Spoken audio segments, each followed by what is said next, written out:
చూస్ country delight, live better. ఇప్పుడే country delight యాప్ని download చేసుకోండి. నమస్తే, వెల్కమ్ టు సుమన్ టీవీ. నేను పద్మిని. ప్రస్తుతం మనతో పాటు ప్రముఖ ఆధ్యాత్మికవేత్త, వాస్తు జ్యోతిష పండితులు అయ్యప్ప కృష్ణశుద్ధి గారు మనతో పాటు ఉన్నారు. మాట్లాడదాం. నమస్కారం అండి. నమస్తే అండి. ఉత్తరానికి అధిపతి కుబేరుడు. ఈ కుబేరుడి అనుగ్రహం కోసం చాలా అంటే మేము అపర కుబేరులం అయిపోవాలనో, లేకపోతే కుబేరుడి అనుగ్రహం పరిపూర్ణంగా మా పట్ల ఉండాలనో అనుకునే వాళ్ళు లేకపోలేదు. ఎందుకంటే ప్రత్యక్ష దైవం అనేటువంటి వెంకటేశ్వర స్వామికే అప్పిచ్చినటువంటి ఘనుడు కాబట్టి. సో ఇట్లా రకరకాలుగా చెప్తూ ఉంటారు. అయితే లక్ష్మీదేవికి అనుసంధానం చేస్తూ కూడా, అంటే లక్ష్మీ కుబేర వ్రతాలని లక్ష్మీదేవిని అనుసంధానం చేసి కూడా ఆయనని పూజించడం అనేది చూస్తుంటాం. మన ధర్మంలో ఉన్నటువంటి బ్యూటీ, ఆయన అసుర జాతికి సంబంధించిన వ్యక్తి అయినప్పటికీ ఆయనని ఉత్తరానికి అధిపతిని చేయటమే కాకుండా ఈ పూజాది కార్యక్రమాల్లో కూడా ఆయనకి ఎంతో కొంత ఇంపార్టెన్స్ని ఇవ్వటం జరిగింది. ఇవన్నీ ఒక్కసారి తెలుసుకోవాలనుకుంటున్నాను. అలాగే కుబేరుడు అనుగ్రహాన్ని ఎలా పొందొచ్చు త్వరితగతిన, ఆయన అనుగ్రహం పొందితే నిజంగానే ఆర్థికంగా పైకి ఎదిగేటటువంటి పరిస్థితి ఉందా, ఇవన్నీ ఒక్కసారి. ఇక్కడ కుబేర సంబంధమైనటువంటి స్థితిని మాట్లాడుకునేటప్పుడు కుబేరుడు రాక్షసుడు కాదండి, రాక్షసుడు కాదా, యక్షుడు, యక్షరాజు.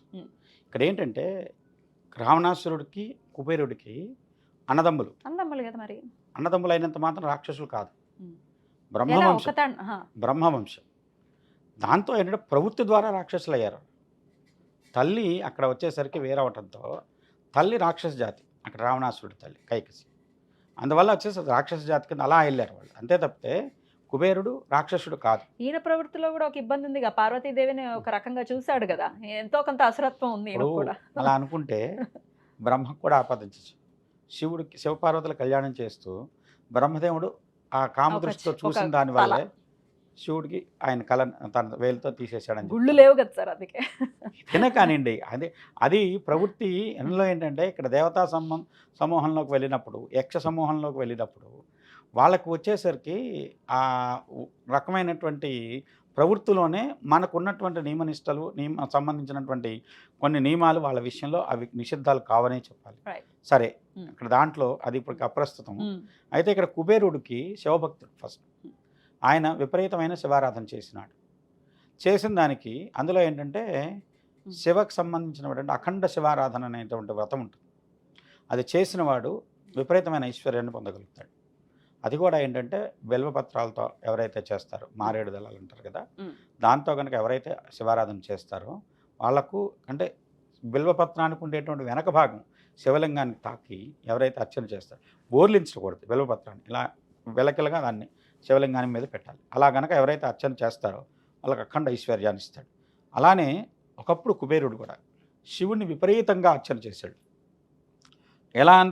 ఎంత అర్చన చేశాడంటే శివుడు తనతో పాటు తన యొక్క స్నేహితుడిగా ఉంచుకునేంత గొప్ప అర్చన చేశాడు. శివుడు స్నేహితుడు అయ్యాడు.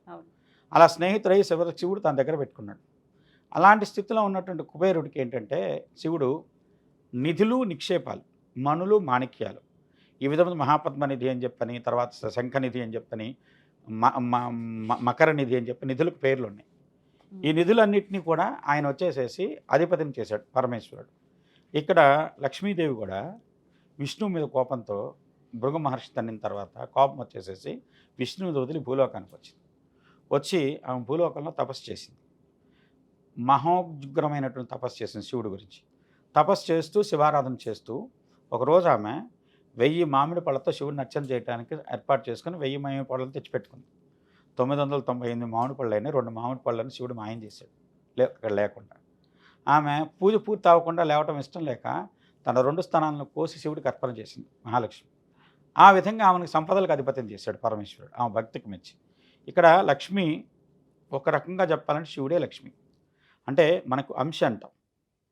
ఆ అంశ అనేది శివాంశ మహాలక్ష్మి, విష్ణు అంశ పార్వతీదేవి. అలానే శివుడు స్త్రీ రూపంలో లక్ష్మిగాను, లక్ష్మి అందుకని మహాలక్ష్మి, మహాదేవుడు, మహావిష్ణువు, మహాదేవి, మహాగౌరి ఈ పేర్లతో పిలిచే కారణం దేవతలకే వీళ్ళు దేవుళ్ళు కాబట్టి ఆ రూపంలో ఉన్నటువంటి ఈ స్థితిలో మహాలక్ష్మికి సంపదలంటికి అధిపత్యం చేశాడు. ఇద్దరికి మనకు కావాల్సింది ఏంటి? ఐశ్వర్యం కావాలి. కాబట్టి ఈ రెండింటిని కలిపి మనం పూజ చేస్తున్నాం. ఇప్పుడు అలా లక్ష్మీ గణపతి కూడా పూజ చేస్తాం. లక్ష్మీ గణపతిలో గ్లౌం బీజం, గం లం ఈ 2 బీజాలని కలిపి గ్లౌం బీజం చేశారు. శ్రీం బీజం లక్ష్మీ బీజం. శ్రీం బీజం లక్ష్మీ బీజం, సం బీజం కుబేరుడు బీజం. వీటన్నిటికీ కూడా అనుసంధానం చేయటం వల్ల ఇదేంటంటే మనకి వాళ్ళ రోజున హైబ్రిడైజేషన్ ఎలా ఉందో అలానే బీజాలను రెండింటిని కలిపిన దానివల్ల విశిష్టమైన ఫలితం పొందడం కోసం ఋషులు చేసినటువంటి ప్రయత్నమే ఈ అక్కమైన లక్ష్మీ కుబేర వ్రతం కానివ్వండి, లక్ష్మీ కుబేర బీజం సృష్టించడం కానివ్వండి, లక్ష్మీ గణపతి బీజం సృష్టించడం కానివ్వండి చేసినటువంటి ప్రయత్నం. ఇక్కడ లక్ష్మీ కుబేర వ్రతం చేస్తే మనకు ఐశ్వర్యం కలుగుతుందా, ఎంతో కొంత ఆర్థిక వృద్ధి, ఆర్థిక సమస్యలు తీరడానికి ఉపయోగపడుతుంది. అదైతే ఖచ్చితంగా చెప్పచ్చు. అలాగనే మీకు లక్ష్మీదేవిని కుబేరుడితో కలిపితేనే ఫలితమా అంటే అలా కలపకుండా కూడా ఫలితం పొందొచ్చు. కుబేరుడిని కూడా లక్ష్మీదేవితో కలపకుండా కూడా ఫలితం పొందొచ్చు. ఓన్లీ కుబేరుడికి పూజ చేసుకోవటం అనేది ఉంటుంది. చేసుకోవచ్చు అండి, చేయొచ్చు. ఎందుకంటే మీకు కుబేరుడికి సంబంధించినటువంటి ప్రత్యేకమైనటువంటి తాంత్రిక మండల పూజ ఉంది. కుబేరుడికే చేస్తాం ఉత్తరంగా ఉన్న మండల పూజ అంటే అదొక రకమైన యంత్రం లాంటిది వేసి త్రికోణాలతో కూడుకున్నటువంటి యంత్రం వేస్తాం. వేసి దాని మీద వచ్చేసి కాయిన్స్ పెట్టి దాని మీద కుబేరుని ఆవాహన చేసి పూజ దీపావళి రోజున ప్రత్యేకంగా చేసే విధానం ఉంది. ఆ విధంగా కుబేరుని కనుక అర్చన చేసినట్టయితే ఐశ్వర్యం కలుగుతుంది. అలానే వచ్చేసి కుబేరుడి మూల మంత్ర జపం ఉంది. మీరు మంత్రపుష్పం చెబుతున్నారు, చివరిలో వచ్చేసి మనం కుబేరుడి మంత్రం తలుచుకునే కదా మంత్రపుష్పం భగవంతుడి దగ్గరకు పెట్టేది. భగవంతుడు కూడా ముందు నువ్వు ఐశ్వర్యవంతుడు అయితే నాకు ఐశ్వర్యం ఇవ్వగలుగుతావు అని చెప్పి భగవంతుడికి మంత్రపుష్పం ద్వారా మనం ఇప్పుడు ఒకటండి మనం భగవంతుడు దేవాలయానికి హుండీలో కానుక ఎందుకు వేస్తున్నాం?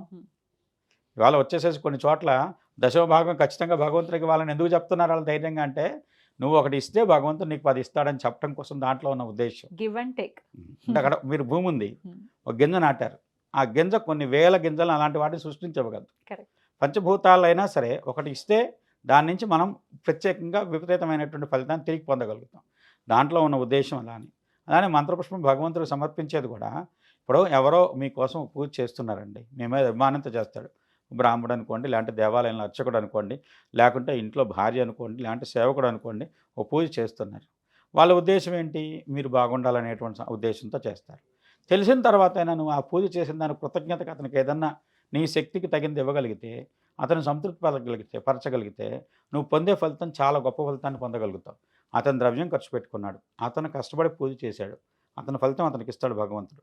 కానీ నీ పేరుతో చేశాడు కాబట్టి నువ్వు దాన్ని తీసుకోవడానికి ఏదో ఒక మార్గంలో అతనికి ఏదో ఒకటి నువ్వు తిరిగి ఇవ్వగలిగితే అతను చేసిన పూజా ఫలితం నువ్వు అనుభవించగలుగుతావు. అది అక్కడ ఉన్న దాంట్లో ఉద్దేశం. దక్షిణ కానీ వరుణ కానీ చెప్పినటువంటి ఉద్దేశం అది. ఏమీ చేయకుండా వచ్చి చేసామని చెప్తే ఫలితం వస్తుందంటే అది అబద్ధం కానివ్వండి. చేసిన వ్యక్తికి తగు రీతిగా వచ్చేసి మనం దక్షిణో సత్కారమో చేసినట్లయితే ఆ ఫలితం నువ్వు పరిపూర్ణంగా పొందగలుగుతావు. దీంట్లో నిత్యం చేసుకోవడానికి అంటే ఆయన ఆరాధన నిత్యం చేసుకోవచ్చు అండి. మంత్రపుష్పం చెప్పేటప్పుడు తలుచుకొని కుబేరుని తలుచుకొని చేస్తున్నాం కాబట్టి సరిపోతుంది. లేదు మీరు కుబేరుణ్ణే పూజ చేయదలుచుకున్నారు, కుబేర మూల మంత్రం ఉండదు. యక్షాయ కుబేరాయ వైశ్రవణాయ ధనధాన్యాధిపతయే ధనధాన్య సమృద్ధమే దేహిదాపయ స్వాహ. ఇది కుబేరుని మూల మంత్రం. ఇదంతా చేయాలి. ఎంత చేయగలుగుతామో లేదు, చేయలేము.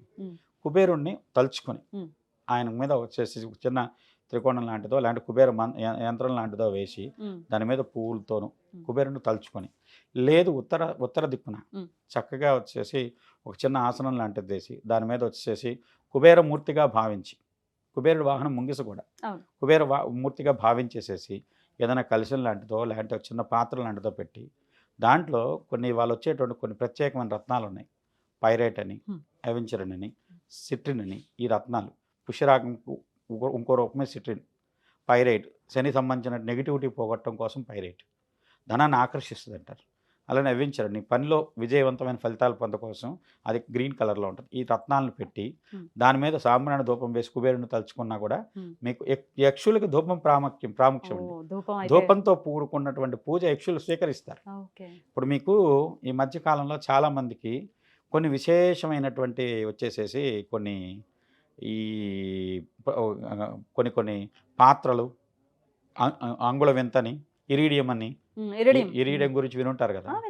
దాని మీద ఏంటంటే ఒక యక్ష శక్తి నిక్షిప్తం అవుతుంది. అందుకే అందరికీ దొరకదు. ఆ నిక్షిప్తమైన శక్తి ఏంటంటే అది నిరోధించే ప్రయత్నం చేస్తుంది. దాన్ని కంట్రోల్లో పెట్టుకోవడం కోసం కొన్ని ధూపాలు ఉన్నాయి. ఏ ధూపం పెడితే ఆ ధూపం కాదండి. ఎందుకంటే దానికి కలపాల్సిన ఉన్నాయి. కొన్ని రత్నాలతో వేసే ధూపం ఉంది. యాంబర్ అనే ఉంటుంది రత్నం, తెలుసా మీకు? సముద్రంలో ఉండేటువంటి వేల్ కడుపులోంచి వస్తుంది. అది ఒక వామిటింగ్ లాంటిది చేసుకుంటే సముద్రం తెట్టులాగా ఏర్పడుతుంది. దాని నుంచి వచ్చే యాంబర్ అది వేస్తే సాంబ్రాణి లాగే వస్తుంది. ఎవరినైనా వశం చేసుకోవచ్చు దాంతో ధూపం వేస్తే. అలానే శివుడికి వశం వేసి చేసే ధూపం ఉంది. గుగ్గుల నయనార్ అని పేరు విన్నారా మీరు? గుగ్గుల నయనార్ ఆయన ఏం లేరు, శివుడికి ప్రతిరోజు ప్రతి పూట ధూపం వేస్తాడు. ఆ ధూపం చేసి ముక్తి పొందాడు ఆయన నయనార్ అయ్యాడు. అంటే ఇక్కడ ఏం లేదు, పూజలు ఇంకేం అక్కర్లేదు, ధూపం వేయటం పని, ఇంకేం మంత్రం రాదు, ఏమి రాదు. ఇలానే కుబేరుడికి కూడా ధూపం. దీని గురించి వివరంగా ఇంకొక ఎపిసోడ్లో మాకు చెప్పండి సార్, అర్థమవుతుంది మాకు. ఎందుకంటే అందరికీ ఉపయోగపడాలి కదా వీడియో. అందరూ పామరులు కూడా ఉంటారు కదా, మరి వాళ్ళని కూడా ఉద్ధరించడానికి ఏం చేయాలి అనేది చూసుకోవాలి. సరే, అయితే ఈ కుబేరుడికి ఇలా ఉత్తర దిక్కులో మీరు చెప్పిన ఈ పైరైట్ కానీ లేకపోతే ఇవి పెట్టుకొని కూడా వాళ్ళకి ధూపం వేసి, మరి కుబేరుడికి ఇష్టమైనటువంటి ధూపం మామూలుగా గుగ్గిలము, సాంబ్రాణి, తర్వాత వచ్చేసి దశాంగం, 3 కలిపి ధూపం వేస్తే 3 కలపాలి. కలిపి ధూపం వేసినట్టయితే కుబేరుడికి ప్రీతి, యక్షప్రీతి కలుగుతుంది. ఆ విధంగా చేసినట్టయితే మీకు అద్భుతమైన ఫలితాలు వస్తాయి. ఐశ్వర్యం ఆ ఇంట్లోకి ఆకర్షించబడుతుంది. ఇక్కడ ఐశ్వర్యం అనేది కేవలం డబ్బుల రూపంలో చూడొద్దండి. అవసరాన్ని తీరేంత డబ్బులుండి మిగతా అన్ని రకాలుగా కుటుంబంలో వృద్ధి ఉంటే అది ఐశ్వర్యమే. ఇప్పుడు నాకు 100 కోట్లు ఉన్నాయి, 1000 కోట్లు ఉన్నాయి, 1,00,000 కోట్లు ఉన్నాయి. ధీరుభాయ్ అంబానీకి 2 కొడుకులండి. ఒక ఆయన అనిల్ అంబానీ, ఇంకొక ఆయన వచ్చేసి ముఖేష్ అంబానీ. ఇవాళ ముఖేష్ అంబానీ దగ్గర ఉన్న డబ్బులు అనిల్ అంబానీ దగ్గర లేవు. పంచుకున్నప్పుడు ఇద్దరు సమానంగానే పంచుకున్నారు కదా. ఎందుకు పోయింది ఆ విధంగా అంటే అక్కడ ఆయనకి ఆ యోగ్యత లేదు. కానీ ఇక్కడ మన కుటుంబంలో మనకు కావాల్సినవి కొన్ని ఉంటాయి. అవి మన జీవితంలో అమర్చబడుతూ ఉండి, ఇల్లుండి, మంచి తిండి ఉండి, పిల్లలుండి, కుటుంబ వృద్ధి ఉండి, వాళ్ళ చదువు సంధ్యలతో మంచి వృద్ధిలోకి వెళ్తే అది కూడా ఐశ్వర్యం. దాన్ని అలా తీసుకోండి. ఇంకొకటి, ఇప్పుడు చాలా గొప్ప గొప్ప పూజలు లక్షలు ఖర్చు పెట్టి చేస్తున్నారు, ఏమక్కర్లేదు. బెల్వదలం, మీరు శ్రీ సూక్తంలో కూడా తామర పువ్వు, బెల్వదలం ఈ రెండే మాటికి ఒకసారి చెప్పారు. పద్మాసనే పద్మకరే శ్రవలోకైక పూజితే నారాయణ ప్రియదేవి సుప్రీత భవ సర్వదా. ఏదైనా పద్మాసనం, పద్మంలో కూర్చుంటాం, దాంతో తామర గింజలతో, అలానే వచ్చేసి బెల్వదళాలతో అర్చన చేయండి. ఏమీ రాదు. శ్రీం మహాలక్ష్మీ నమ, లక్ష్మీ నమ, లక్ష్మీ నమ, కుబేరాయ నమ, కుబేరాయ నమ. ఇంకేమొద్దు, ఈ పేర్లు తెలుస్తాయి కదా, ఆ పేర్లు చేయండి చాలు, అదే బీజాక్షరం అవుతుంది. ఇప్పుడు రామ అనే బీజం రాలేదు వాల్మీకి మహర్షికి, మర మర మర మర మర మర మరామ అయిపోయింది. ఆయన ఆది కావ్యం రాయగలిగాడు రామాయణం. అంటే మీ యొక్క శ్రద్ధను బట్టి, మీ యొక్క భక్తిని బట్టి, మీ యొక్క దాని మీద ఏకాగ్రత చేసిన దాన్ని బట్టి మీ ఫలితం ఉంటుంది. ఖచ్చితంగా. సో ఈ విధంగా కూడా కుబేరుడి అనుగ్రహాన్ని పొందొచ్చు. అయితే కుబేరుడి ఫోటోని ఇంట్లో పెట్టుకునే విధానంలో ఒక చిన్న డౌట్ ఉంటుందండి. కుబేరుడు మీరు ఇందాక అన్నట్టుగా వాహనం ముంగీస కదా, మరి ముంగీసతో ఉన్నవే ఉంటాయి చిత్రపటాలు. ఆవిడ చిత్రలేఖ కూడా పక్కన ఉంటూ, లక్ష్మీదేవి ఉంటూ ఇట్లా ఉంటుంది. పెట్టుకోవచ్చండి చిత్రపటాలు? వాళ్ళిద్దరు దంపతులు కూడా పైన మహాలక్ష్మి చూపెట్టి పెడతారు, పెట్టుకోవచ్చు. ఇంకా చెప్పాలంటే అసలు అవసరం లేదు మీకు. ఈశ్వరుడు ఒక పటం ఉంటుంది, ఓ పక్క లక్ష్మి, ఒక పక్క కుబేరుడికి, ఇద్దరిని బ్లెస్ చేస్తూ ఉన్నప్పుడు ఐశ్వర్యానికి అధిదేవతలను చేస్తున్న ఫోటో ఉంటుంది. అది వచ్చేసేసి మనకి సంపదేశ్వరుడు ఏదో అంటున్నారు ఆయన్ని. ఆ ఈశ్వర ఫోటో ఉత్తరంగా పెట్టి కుబేరుని పూజ చేయండి. అందరూ ఈశ్వరుడు ఐశ్వర్యం ఇచ్చే ఆయన వస్తాడు, సంపదకు అధిదేవత వస్తుంది, నిధులకు అధిపతి వస్తాడు, అందరూ వస్తాడు. కాబట్టి అసలు అన్ని కోరికలు తీరుతాయి, కామ్యాలు. ఉత్తరం వైపున చేయండి, ఉత్తరం వైపున పెట్టుకోవచ్చు. రైట్ అండి, చాలా చక్కగా వివరించారండి. Thank you so very much. నమస్తే అండి.